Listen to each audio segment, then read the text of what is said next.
Okay, you know the drill. Time to grab your board and head out into the sea of ideas, because we're going to try and see if we can catch that sales pipeline and ride it all the way to the end with the man who, though I think he's a record holder for riding the sales pipeline, Matt Hines. I don't know about that. How about that one?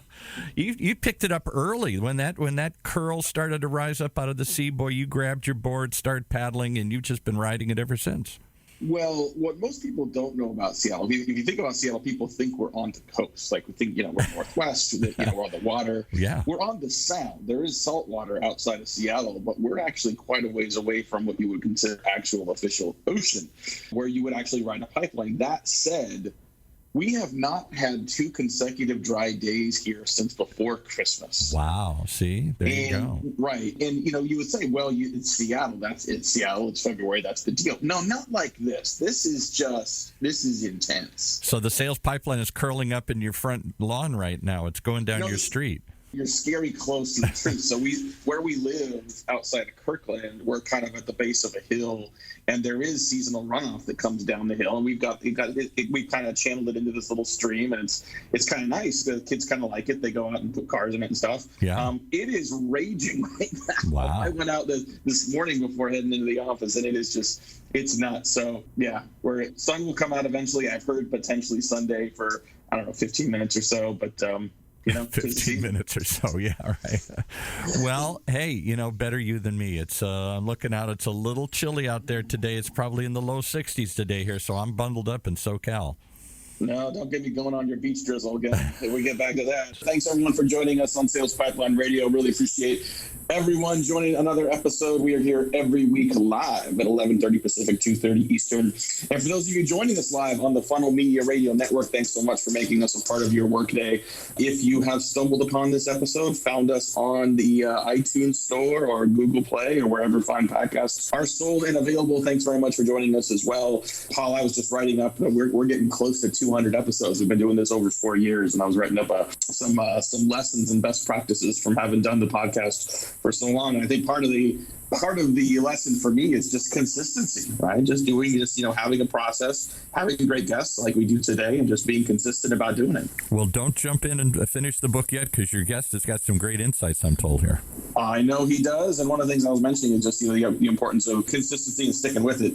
I think last year we saw more downloads last year for the episode than we saw in the first 3 years combined. So sometimes it just takes a little bit of time to build that up.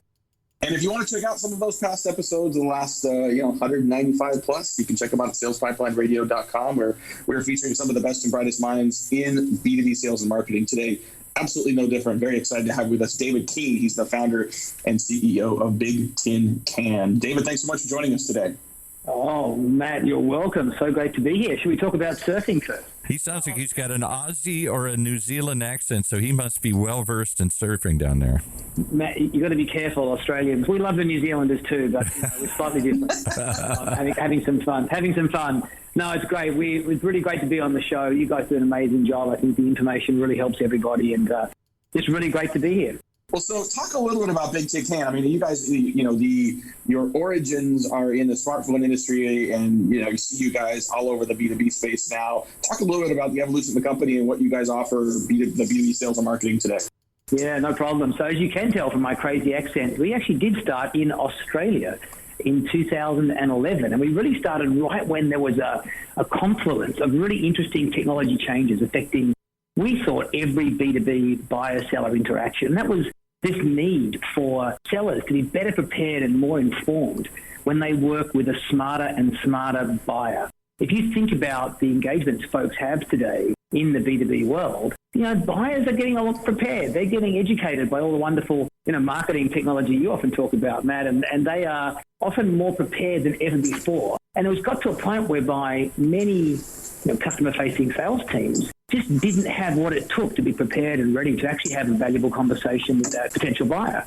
And that really caused all kinds of stresses and strains in that connection, to the point whereby in many of those engagements, the salesperson was left with very little to talk about except maybe the price of the solution they were selling. So Big Tin Can was created from the very beginning to focus on how can we use the power of smart software, and I hope we'll talk a bit about our view of some of that in a minute, but how we can use software in new ways to automatically empower people to have the right knowledge and the right information and the right content. So when they do engage with that smarter and better educated buyer, they're ready to be more successful. That was the beginning of the company. And, that transition from the Australian beginnings of the company to now being based out of Boston, Massachusetts. Not too many waves around Boston, but we're working on that, I think.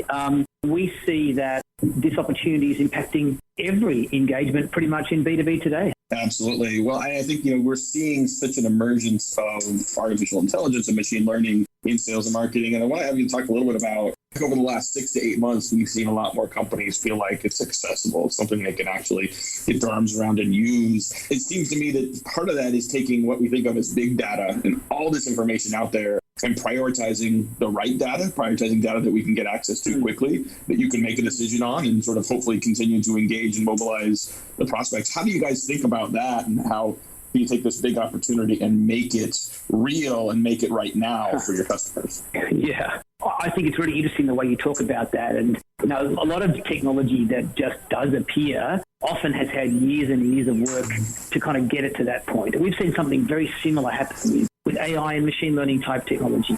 But if we step back a bit and think about why that even matters at all, what's the reason that matters? Well, I think at the macro level, our economy, of course, we seem to be operating in a pretty strong economy right now. That economy is moving much faster than ever before.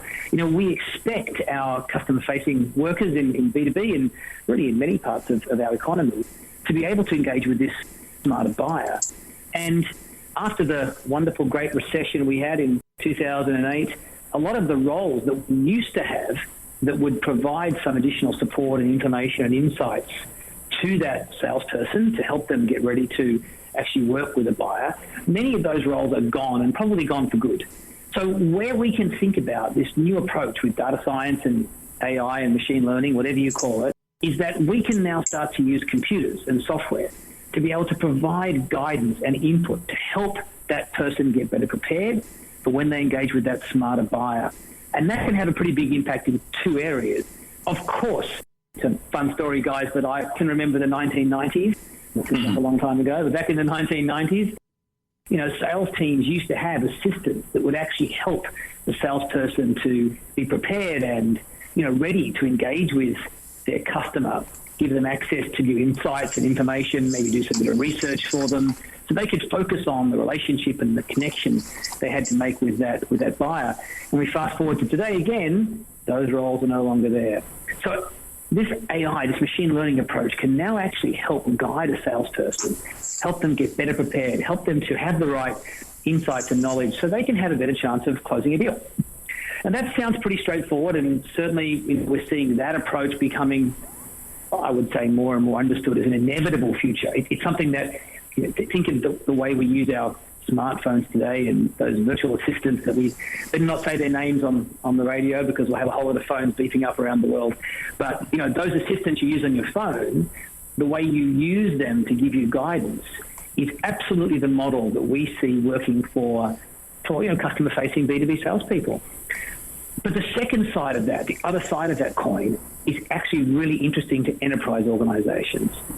And that's where you can get that big data you talked about, Matt, where you could start to say, hey, we now know what is actually happening when we have those engagements with potential customers. We know how our customer-facing teams are actually working. We know what skills they have and maybe they don't have. And we can start to use that big data to make recommendations or provide guidance that can help that person to do better the next time they engage. And so where we have seen that growth you talked about over the last 12 months, has been organizations realizing, gee, this can really work. It can work to make every engagement more successful. It can make every person more productive. And again, in our world of a tight economy where we just can't keep hiring people, we've got to think about how we can make each person more successful. But also we can now get these insights into what's happening in the buyer-seller dynamic, the actual moment of truth where buyers and sellers work together and meet each other. Now, for many organizations, particularly some, even some larger companies where whether it be marketing or sales operations, they would love to have that data to understand what's going on in that connection, and it's been missing. So our view is, let's get serious about AI. Let's think about machine learning and data science as better ways to help empower both sides of that connection. When a buyer and seller meet, at that point in time, make that seller better prepared, better equipped, and then let's help the business to understand what's going on in that moment of truth.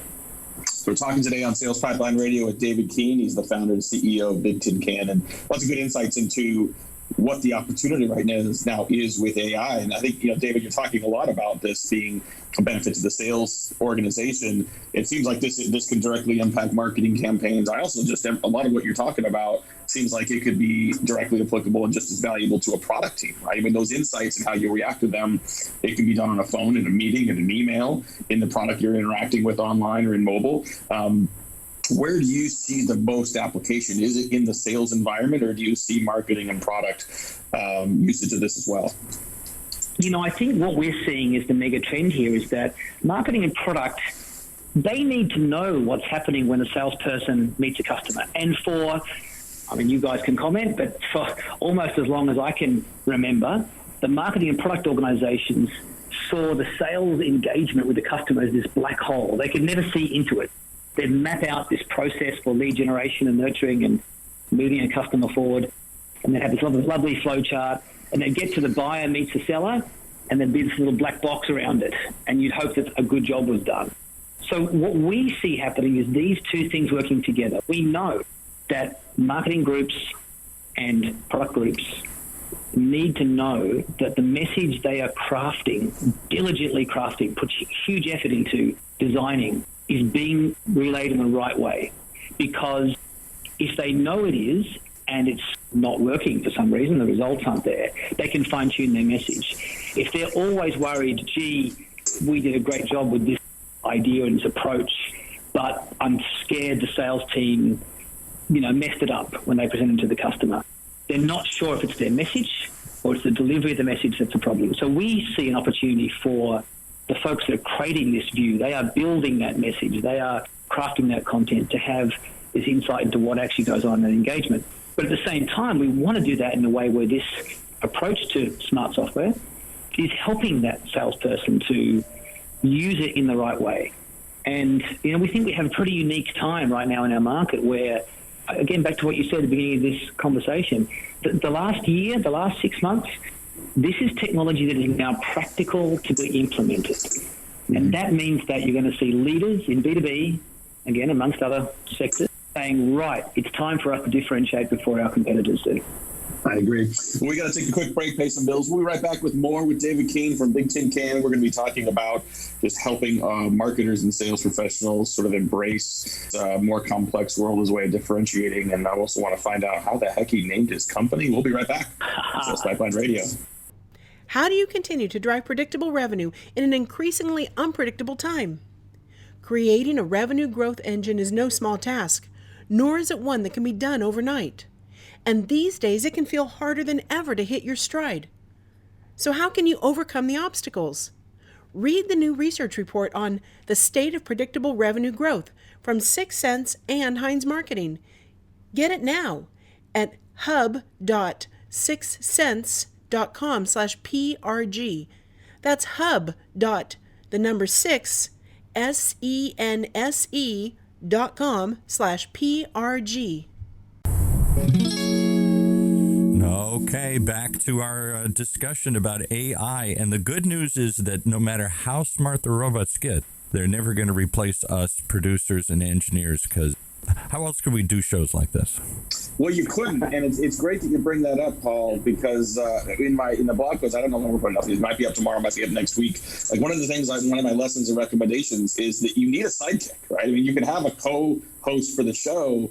I signed up to the podcast. I did not expect to have a Paul Roberts as part of this, right. But you're my Andy Richter, man. I mean, this has been a lot of fun for us. Occasionally people won't show up, and we'll just kind of riff on things. But I think it adds a layer of interest and humor, and it's been a lot of fun. I wonder really from your guest, every sales organization, whether they admit it or not, probably wishes they could have robots selling their products here, because they never get sick. They always have the exact same spiel. They listen at the appropriate times here. But how do you get around that human factor, that interaction? How do you add humor and things like that into an AI experience? Well, maybe you don't. Maybe what you do is you empower the person. You empower that salesperson to do what they're really good at, which is understanding that human connection, understanding what really makes that person respond. And using the AI, I think, as we might call our new AI, the Andy AI, but the idea that it can be the sidekick, it can be the helper, it can help you to get ready, it can help you to get set, so that when you have that engagement, you can be as prepared as possible, you can be as empowered as possible to then do the bits you have to do, and then focus on the bits that, you said it right, no computer's going to do in our lifetimes, which is do the actual human connection part of this. I have another way of thinking about that, which I'd like to run past you and see if you guys like this approach. But in many ways, we think of this new approach for helping sellers a bit like the way we think about some of the driver assistance or self-driving type tools you see in today's cars, today's motor vehicles. Those tools, whether it be, lane keep assist or some kind of emergency braking or smart GPS, these tools are all designed so that the driver can actually focus more on the road and what's important. They're designed to assist the driver when things may be going a little bit wrong. They're there to make sure that the driver gets the optimal use of their humanness to be able to be successful in their task. Now, we see sales AI doing a very similar thing, providing that level of assistance, that guidance, that support, so that the salesperson can win a deal, can focus on a customer need, to get the insights they can only get from that human connection. And I do believe that as we think more about where this can impact that buyer-seller dynamic, if we're able to use AI in the right way, I kind of think about it often that the way we use these smart assistants on our phones that tell us what the weather's going to be like in Chicago when we head out there. This kind of stuff. It's wonderful insights that you can get instantly. So sales AI will have a very similar approach. It will help that person as an assistant, as a Andy, to help to make them feel confident that they can be as effective as possible in that customer engagement. I love that. And I agree with you. I think that, especially for that complex sale, we no longer think of salespeople as just sort of being the gates to information, but the best ones are actually guides and Sherpas along the process. They're trusted advisors.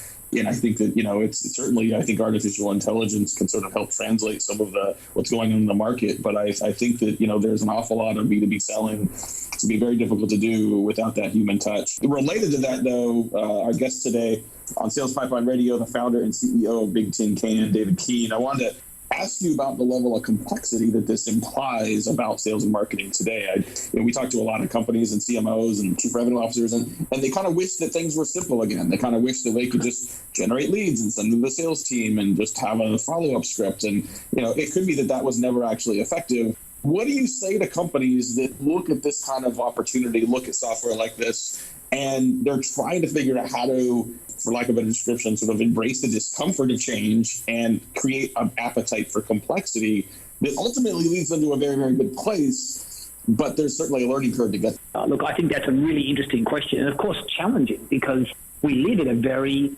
complex world. If we look at the everyday engagements we all have as human beings in our lives, we're doing all kinds of things that were just impossible a generation ago. But the way to think about this is that this technology is simply designed to make it easier. If you implement AI and machine learning and data science in a way that makes that connection, that buyer-seller dynamic more complex, I would say you're doing it wrong. The principle of this technology is to make that engagement simpler, is so that human being is able to get the assistance they need and support and data and insights they need when they need it, rather than just dumping it all in some big treasure trove of data. It's got to be the right information at the right time so that they can focus on what they need to do. And the outcome of this is a simpler world. And I think that's something that we're going to innately understand ourselves as we engage more in our everyday consumer lives with similar kinds of approaches. But the one thing I will say, which is really important to understand, is that to make this work successfully, we need to remember these things are just computer programs. They're fancy, smart computer programs, but they're just computer programs. They need to have the data. And the data is where enterprise organizations, and I believe every organization, is going to continue to build up their value. So focus on your data, get the data there, build models around the data that make it easier. And what you'll find is data science and AI can actually really have an impact in how your sellers work and how your business, marketing, sales managers, operational teams, as high up as the executive C-suite, they can get insights into what's happening in that black box of buyer-seller dynamic. I love that. Running out of time with our guest today, I did want to make sure we ask you the question. Big Tin Can is one of my favorite brand names in B2B. Where did that come from? I've got a few stories for you, my friend, but let me start off with this one. No, look, it's when you start a new company, finding a name for a company is really tricky, particularly in today's world when if you want a .com email address, you find out pretty quickly that most .com are gone. In fact, .coms for almost every language are gone. You can look at .coms in Hindi. You can look at .coms in almost every language. They're all kind of gone. Then many organizations kind of make up a name. And I'm sure you've had a few folks you've talked to had a new name for a company, made up a particular word by joining things together or creating a new way of describing a sound. But the challenge with that was it's easy to forget those names. We wanted two things. We wanted a name people would remember. So hopefully all you folks out there all over the world listen to the radio stream will remember Big Tin Can. But also we wanted to indicate that it is the Big Tin Can into which you can put your stuff and have it handled properly. So that was the reason, and it's stuck. We found our customers really like it, found that it's really helping to indicate what we do, and it's giving our whole team something to really bring us together. And we think about our vision of making every buyer-seller engagement better through making folks feel more confident and being more effective. Well, easy to remember and hard to misspell. Those are a couple of things that I think a lot of people find really valuable. The good brand name. Well, last question for you before we let you go here today. We're starting a new series, content series at Heinz Marketing called The Longer I Live and the More Mistakes I Make. And the whole idea is to tap into just the wealth of experience that people across B2B have. And, if I were to ask you, as you look back at your career, what's maybe one thing that you have learned through experience that is some sage advice for people or in their career that you might give out? I think when you're younger, you think you can solve all problems instantly, easily. But the reality is sometimes you've got to solve them one by one. And I've learned through many, many interesting engagements that if you break things down into small chunks and just do them and don't get stressed over it, just relax. Do the stuff you can do it well, focus one by one. Actually, time goes by and you get a better result. The alternative, getting yourself all stressed over trying to achieve some massive thing in a short period of time that's hard to do, then the best way to live as a human. I love it. I want to thank our guest today, David Keane, the founder and CEO of Big Tin Can, an actual surfer here, Paul, joining us on Sales Pipeline Radio. So thanks so much. If you like this conversation, I particularly like David's answer to the complexity question, talking about technology as a way of simplifying the next steps and creating clarity. If you want to share this conversation with your peers in sales and marketing, your sales and marketing team, you'll find it up at salespipelineradio.com. In just a couple of days, make sure you join us next week. I'm really excited. We've got Lisa Schwartner. She is the executive editor of Selling Power Magazine. We're going to be talking about the importance of editing. I think we see so much content out in the world today, lots of content in different formats. Lisa is one of the best editors I know, and she's going to be talking about what that means and why it's so important for B2B marketing and sales. Until then, on behalf of my sidekick and great producer, Paul, this is Matt Hatz. Thanks for joining us. Another episode of Sales Pipeline Radio. And with that, we wrap up another episode of Sales Pipeline Radio right here on the Funnel Radio channel for at-work listeners like you.